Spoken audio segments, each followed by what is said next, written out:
ہم سے جڑنے کے لیے یوٹیوب پر رضا طالب قرآن سبسکرائب کریں اور بیل آئیکن دبائیں تاکہ نئی ویڈیو کا نوٹیفیکیشن آپ کو ملتا رہے۔ امام علی مقام امام حسین کا مقام کیا ہے؟ آج ہم سے واقعات سن کے سمجھتے ہیں کہ ہم نے امام حسین رضی اللہ تعالیٰ عنہ سے محبت کے جو حق ہے وہ پورا کر دیا، لیکن ہمارا حال یہ ہے کہ ہم صرف بظاہر کہتے ہیں اپنے آپ کو حسین کا دامن نہیں چھوڑیں گے، یا حسین کے نعرے لگائیں گے، اور 10 دن کے حسینی بنتے ہیں۔ سب سے اہم بات یہ کہ ہم جو حسینی بنتے ہیں وہ 10 دن والے ہیں۔ اچھا یہ بتائیے کہ 10 دن والا حسینی صحیح ہوگا کہ ہمیشہ والا حسینی ہوگا؟ ہمیشہ والا ہوگا۔ 10 دن والا حسینی مانا جائے گا؟ نہیں مانا جائے گا۔ آپ جانتے ہیں نا کہ 10 دن والا نہیں مانا جائے گا، تو آپ کیسے سوچ لیتے ہیں کہ 10 دن کے بعد پھر ہم وہی اپنے راہ روش پہ لگ جائیں؟ 10 دن والا حسینی نہ بنے، حسینی ایسا بنے کہ لوگ مثالی بنے، حسینی ایسا بنے کہ لوگ اگر دیکھیں تو کہیں کہ ہاں یہ حسین ہے، یہ نہ کہیں کہ یہ کیا لوٹیں، یہ نہ کہیں۔ آپ جانتے ہیں کہ اسلام وہ مذہب ہے جس میں ہر چیز کی ایک معیار ہے، ہر چیز کا ایک توازن ہے، ہر چیز کا ایک وزن ہے۔ بے سروپا اسلام کا کوئی کام نہیں ہے، بے فالتو والا کوئی کام نہیں ہے۔ اسلام سادگی والا امن پسند مذہب ہے۔ آپ کے طور طریقے سے لوگوں کے ذہن میں یہ نہ بھولنا چاہیے کہ اسلام کی یہ تصویر ہے۔ آج دوسری قومیں جو اسلام پر انکش نمائی کرتی ہیں، اس کی وجہ یہی ہے کہ ہم نے دین کے خلاف شریعت میں وہ کام کیے اور لوگوں کی نظر میں وہ کام گئے جن کاموں سے لوگوں پر برا اثر پڑا، اور کہتے ہیں کہ یہ اسلام تو امن پسندی کا نام ہے، اسلام سادگی کے مذہب کا نام ہے، لیکن آج ہم اسلام کو وائلنس کا مذہب پروف کرتے ہیں، لوگوں کے سامنے ایسے پیش کرتے ہیں کہ لوگوں کو دیکھنے کے بعد لگ جائے کہ وائلنس کرتے ہیں۔ حضرات محترم، اسلام وہ عظیم مذہب ہے جس کے بارے میں اللہ تبارک و تعالیٰ خود ارشاد فرماتا ہے، ان الدین عند اللہ الاسلام، بے شک دین وہ مذہب ہے جو میرے نزدیک میرا پسندیدہ دین ہے۔ آپ اس کو اس طرح سے بدنام کریں۔ امام حسین سے محبت ہے، اس کا طریقہ ہے، اس کا طریقہ کیا ہے؟ جب محرم الحرام کا مہینہ لگ جائے تو زیادہ سے زیادہ رب تبارک و تعالیٰ کی عبادت و ریاضت کریں۔ امام علی مقام امام حسین کے نام سے غریبوں مساکین کو صدقہ کریں، جتنا زیادہ سے زیادہ ہو سکے غریبوں کو کھانا کھلائیں، قرآن پاک کی تلاوت کریں، 9 محرم الحرام اور 10 محرم الحرام کا روزہ رکھیں۔ یہ کس لیے رکھیں؟ اس لیے کہ مدینہ المنورہ نبی کریم علیہ السلام آئے تو اس وقت کی یہودی جو تھے وہ روزہ رکھا کرتے تھے، کون سا؟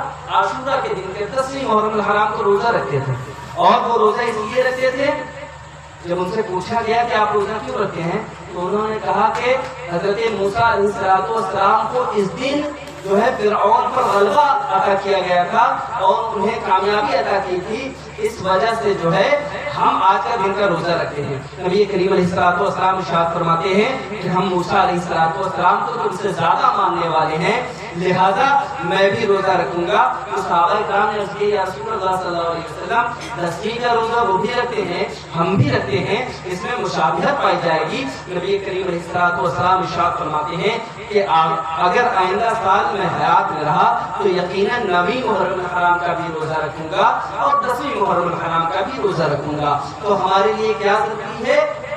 شریعت ضروری ہے۔ امام علی مقام امام حسین کربلا میں جو گئے وہ شریعت کی پاسبانی اور اس کی حفاظت کرتے ہیں، اور اگر ہم اپنے آپ کو حسینی کہتے ہیں تو یہ ہماری بھرپور ذمہ داری ہے کہ ہم اس شریعت کی پاسداری کریں، اس شریعت کی نگہبانی کریں، نہ کہ دوسری قوموں کی طرح ہم شریعت کی دھجیاں اڑاتے ہوئے نظر آئیں۔ آج قوم مسلم جو ہر طرف مغلوبیت کے دھارے پر ہے، ہر طرف جو انگلیاں اٹھائی جا رہی ہیں، اس کی واحد وجہ یہی ہے کہ ہم نے اسلام کو دوسرے نظریے پیش کر دیے اور وہ اسلام کو دنیا کے سامنے پیش کیا جو اسلام کا نظریہ بالکل نہیں ہے، صحیح اسلام ہم نے پیش کر دیا۔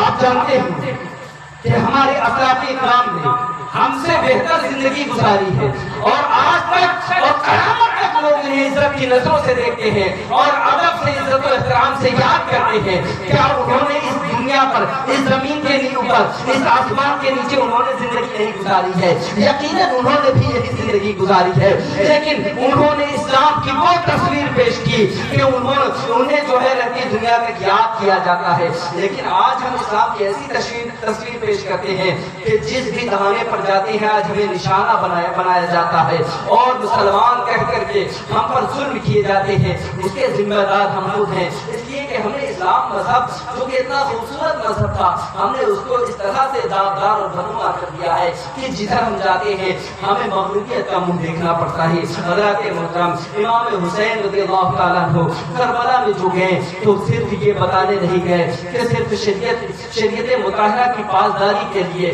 نبی کریم علیہ الصلوۃ والسلام کی دین کی حفاظت کے لیے اور دین کی سربلندی کے لیے آپ کربلا کے میدان میں گئے. حضرات محترم نبی کریم علیہ الصلوۃ والسلام اپنے نوازوں سے قدر محبت کرتے ہیں, آپ یہ بارہا سنتے ہوں گے, لیکن حضرات محترم نبی کریم علیہ الصلوۃ والسلام اتنی محبت کرتے ہیں کہ جہاں پر خیال خدا ہو, اگر وہاں پر خیال حسین ہو تو آپ سمجھے کتنا قیمتی ہے حسین اور کتنا عظیم ہے. سجدے کی حالت میں امام علی مقام کا خیال ہے نبی کریم علیہ السلام کا کہ پشت پر میں اٹھیں گے تو گر جائیں.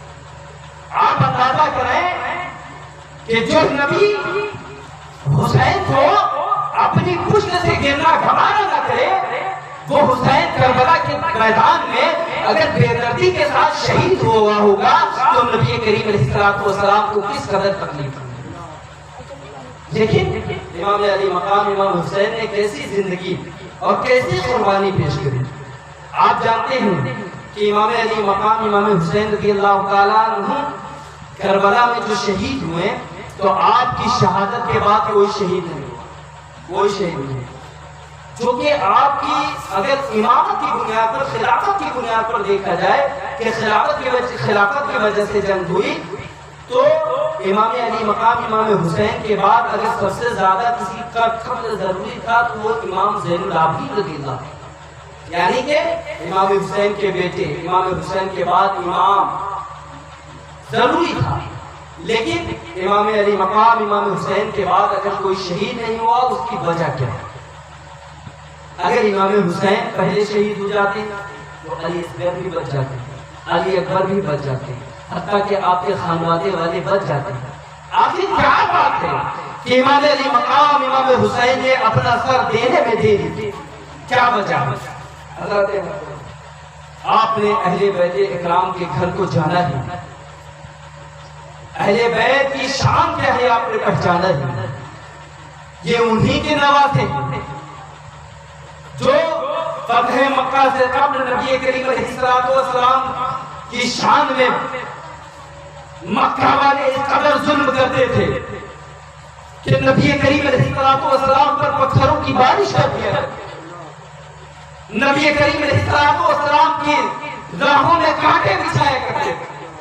نبی کریم علیہ السلام نماز کی حالت میں ہوتے تھے تو اونٹ کی اوجھڑی آپ کے پشت پر رکھ دی جاتی تھی, اور اس قدر اسلام والوں کو, اسلام لانے والوں کو مارا جاتا تھا, اس طرح سے تکلیف دی جاتی تھی. روایتوں میں آتا ہے کہ ایک مرتبہ حضرت صدیق اکبر رضی اللہ تعالیٰ عنہ جب نبی کریم علیہ السلام کی پیٹھ پشت پر اوجھڑی رکھ دی گئی, حضرت صدیق اکبر رضی اللہ تعالیٰ عنہ آتے ہیں اور آنے کے بعد جب آپ ناراضگی کا اظہار کرتے ہیں اور لوگوں کو ڈانٹتے ہیں تو وہ لوگ حضرت ابو بکر صدیق رضی اللہ تعالیٰ عنہ کو اتنا زیادہ مارتے ہیں, اتنا زیادہ مارتے ہیں کہ آپ کچھ نہیں پاتے. حضرات محترم اتنا زیادہ تکلیف دینے کے بعد 13 سال متواتر ایسے ظلم و ستم کے پہاڑ توڑے گئے. آپ کے گھر والوں کو تمام طرح سے بائیکاٹ کر دیا گیا. ایسی اذیت اور ایسا ظلم جھیلنے کے بعد جب نبی کریم علیہ السلام مکہ سے ہجرت کر کے مدینہ آ جاتی ہے